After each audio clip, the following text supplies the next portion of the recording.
অভিষেক বন্দ্যোপাধ্যায়ের দলে কুইজ মাস্টারে ভাড়ামো সংসদ পর্যন্ত পৌঁছে গিয়েছিল। নাম না করে ডেরেক ও ব্রায়ানকে কড়া আক্রমণ করেছেন পশ্চিমবঙ্গের বিরোধী দলনেতা ঋতব্রত বন্দ্যোপাধ্যায়। তার আরো মন্তব্য, সময় যত এগোবে বিদ্রোহী বিধায়কদের সংখ্যা বাড়বে। বহু মানুষের ইচ্ছার ঐক্য মিলে যাওয়ার গুরুত্বপূর্ণ। সুখেন্দু শেখর যা বলেছেন তার সঙ্গে তারা একমত। ঋতব্রতর কথায় লাস্ট বেঞ্চে বসতেন, খারাপ লাগতো। সুখেন্দু শেখরের জন্য খারাপ লেগেছিল, কিন্তু তারপরেও কিছু করার ছিল না।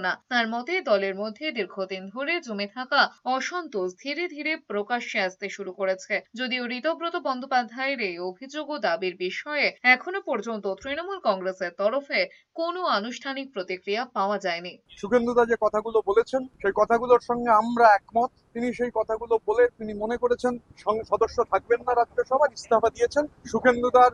আমি সুখেন্দুদার এটা ব্যক্তিগত মত। তিনি আমাদের সঙ্গে কোনো আলোচনা হয়নি, কিন্তু তিনি এই সিদ্ধান্ত গ্রহণ করেছেন। গণতান্ত্রিক দেশে মানুষের সিদ্ধান্ত গ্রহণ করবার সম্পূর্ণ অধিকার রয়েছে। এবং আমি যে কথা বলছিলাম যে ইচ্ছার ঐক্য, আমার মনে হয় যে আমাদের এখানে আমাদের লেজিসলেটিভ পার্টির যারা সদস্য আছেন তাদের যে ইচ্ছা, সেই ইচ্ছার ঐক্য, একই ধরনের ইচ্ছা, সেই ইচ্ছার ঐক্য বোধহয় দিল্লি পর্যন্ত পৌঁছেছে।